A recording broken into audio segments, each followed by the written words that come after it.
The Sangre de Cristo Conspiracy. Chapter 7. Echoes of Old Spain. The afternoon was bleeding into early evening. The sky above Taos, a canvas of bruised purples and fiery oranges, as Marshal Sam Hartwell sought out the residence of Don Diego Romero. He'd learned from a shopkeeper in the plaza, a man who seemed to know the lineage and current standing of every family of note in the valley, that Don Diego resided in what was once a grand hacienda on the fertile lands bordering the Rio Pueblo de Taos, a few miles west of the town. The shopkeeper had spoken of Don Diego with a mixture of respect and a certain pity, as a man clinging to the vestiges of a bygone era. As Hartwell rode, the landscape shifted from the bustling, dusty environment of Taos to more cultivated fields, though some appeared fallow, the acequias dry. The Romero hacienda, when he reached it, was indeed a shadow of what it must have been. The long adobe wall that enclosed the compound was crumbling in places, and the great wooden gates, though still imposing, were weathered and sun-bleached. It spoke not of poverty, but of a slow, dignified decline, like an old aristocrat, fallen on leaner times, but still refusing to relinquish his ancestral pride. A grizzled vaquero, his face like tanned leather, met Hartwell at the gate, his eyes suspicious. When Hartwell announced his name and his desire to speak with Don Diego, the man's suspicion didn't lessen. But he gave a curt nod and disappeared into the courtyard, leaving Hartwell to wait.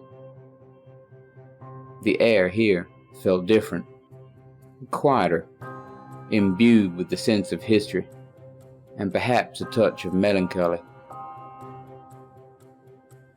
After a few minutes, the vaquero returned and led Hartwell through a sprawling, dimly lit courtyard into the main house.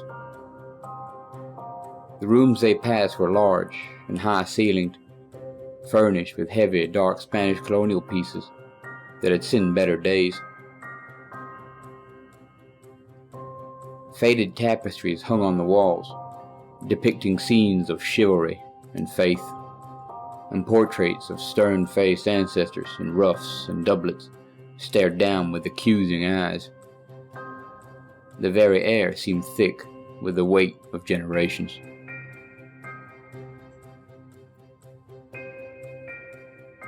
Don Diego Romero received him in a formal sala, or parlor, a room that clearly aspired to grandeur, but felt more like a museum exhibit. He was a man in his late 60s, tall and gaunt, with a shock of white hair and piercing blue eyes that burned with a fierce, unyielding pride. He was dressed in a style that was at least a generation out of fashion. A black, high-collared coat and dark trousers, looking more like a Spanish grande than a citizen of the Mexican Republic. He didn't rise when Hartwell entered, but gestured with a slender, age-spotted hand towards a stiff-backed chair. "Marshal Hartwell," Don Diego said, his voice thin but carrying an unmistakable note of command. His Spanish was pure Castilian, a subtle affection that set him apart from the more common dialect of the territory. "To what do I owe the honor of this official visit?" Hartwell took the offered seat, placing his hat on the floor beside him. The room was cool, almost cold, despite the warmth of the day. "Don Diego, I'm investigating the murder of Don Carlos Montoya and the theft of the Sangre de Cristo cash." A flicker of something unreadable passed through Don Diego's eyes. Surprise? Contempt? Satisfaction? It was gone before Hartwell could decipher it. "Montoya," Don Diego said, drawing out the name as if tasting something unpleasant. "A man of unfortunate ambition. And the cash. So the legends were true after all. He found it, did he?" "It appears so, Don Diego. And shortly after, he was killed, and the treasure vanished." Don Diego leaned back in his high-backed chair, his fingers drumming lightly on the carved armrest. "A predictable outcome, Marshal. When base men meddle with things that are beyond their understanding, and certainly beyond their right." "You speak of rights, Don Diego," Hartwell said. "I understand that some of the old Spanish families in this territory, your own included, believe they have an ancestral claim to treasures such as the Sangre de Cristo cache." A faint, condescending smile touched Don Diego's lips. "An ancestral claim, Marshal? It is more than that. It is a sacred inheritance. The blood and sweat of our forefathers secured this land for God and the Spanish crown. The treasures of this land, whether wrested from the earth or crafted by pious hands for the glory of God, belong to those who brought civilization here. Not the upstart Republicans in Mexico City, nor the grasping opportunists who now flood our lands from the east." His gaze, sharp and accusatory, rested on Hartwell. Hartwell met it calmly. Don Carlos Montoya was an official of the Mexican government, tasked with securing such assets for the territory. "Montoya was a mestizo clerk, and playing at gentry, Marshal," Don Diego said, his voice dripping with disdain. "He had no appreciation for history, for lineage. He saw only coin, and the means to elevate his own insignificant status. Did you, or any representative of your family, speak with Montoya regarding the cache once you learned he had found it?" Hartwell asked. Don Diego's smile faded. "If such a conversation had occurred, Marshal, it would have been to remind him of the true and rightful ownership of any artifacts recovered from Spanish colonial times. It would have been to demand, not to request, their immediate surrender to those whose ancestors shed blood to place them here. Montoya's journal mentions a veiled threat from the old families." Hartwell pressed, watching the old man's reaction. Don Diego's eyes narrowed. "A journal? How prosaic. If reminding a man of his duty to history and his betters is a threat, then perhaps we did threaten him, Marshal. We would not stand idly by to see our heritage plundered by bureaucrats or sold off to foreign interests." "Foreign interests? Are you referring to American collectors, perhaps?" A man calling himself Mr. Smith was in Taos, expressing interest in acquiring such artifacts. A look of profound distaste crossed Don Diego's face. "Americans!" he spat, as if the word itself were an obscenity. "Vultures, picking at the bones of a dying culture. Smith, the name is meaningless. They are all Smithies or Joneses, locusts, devouring everything in their path. If Montoya was dealing with such a man, then his fate was sealed by his own avarice and treachery. So you believe an American may have killed him and taken the treasure?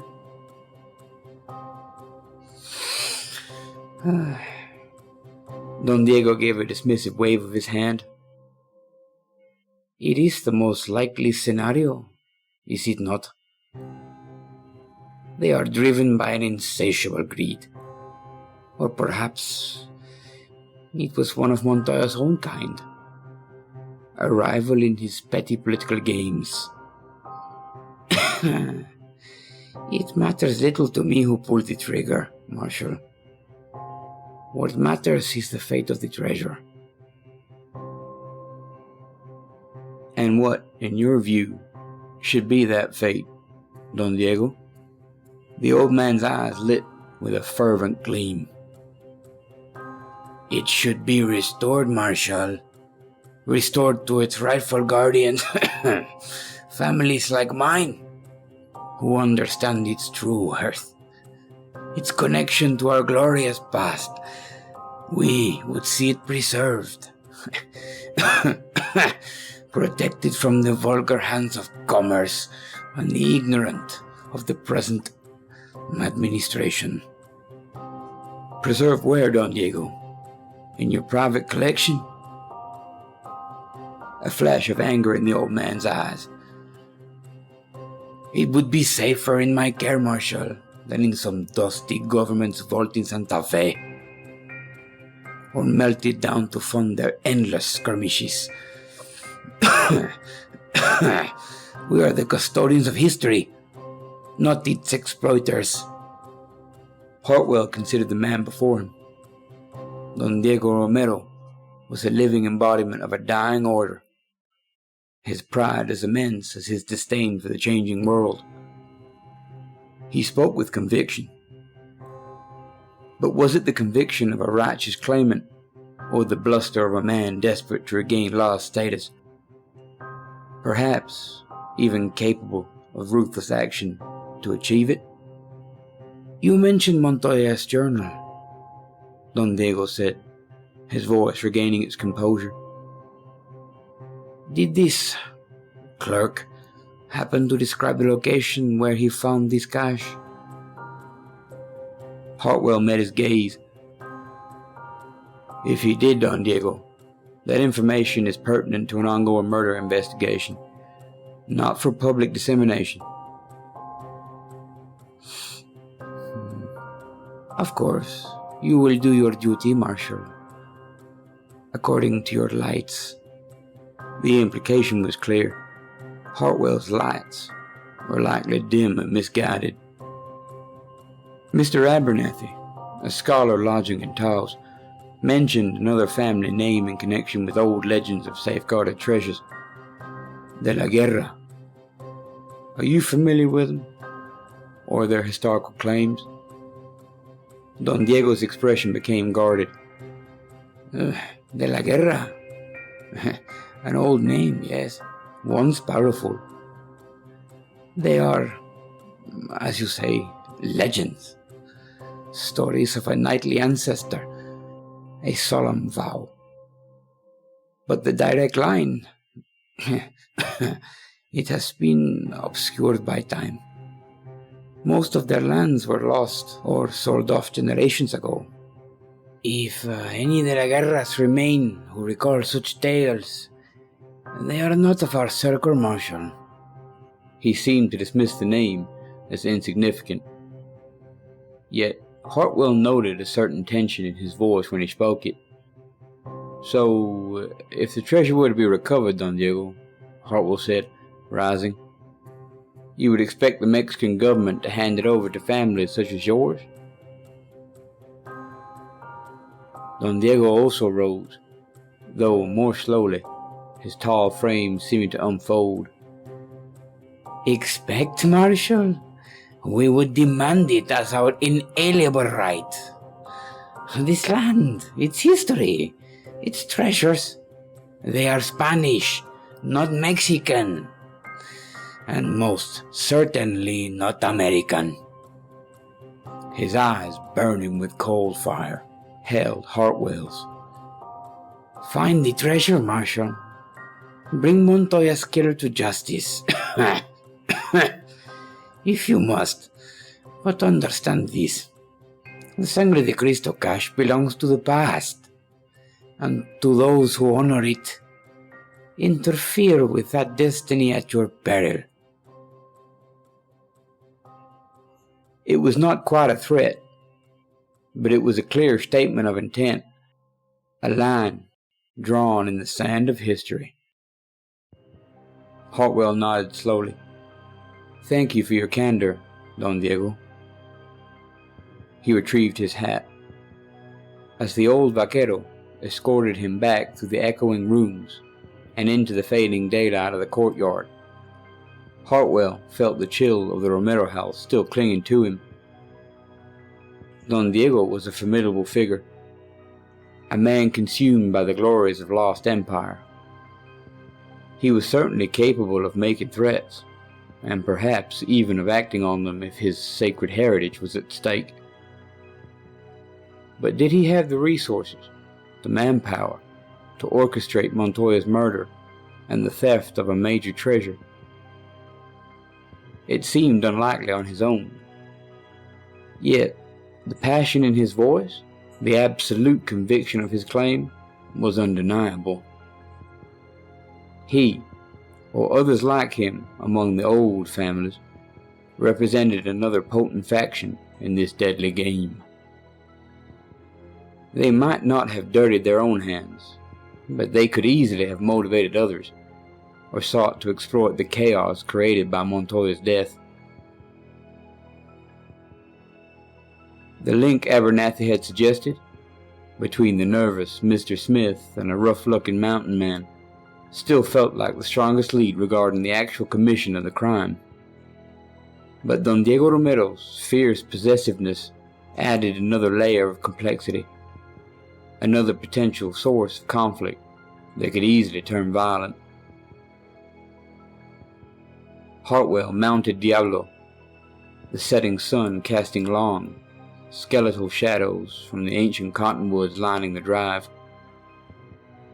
He needed to find Smith, and he needed to find the big bearded trapper Abernathy had described. That path seemed to lead inevitably to Eli, Bear Thompson, and his network.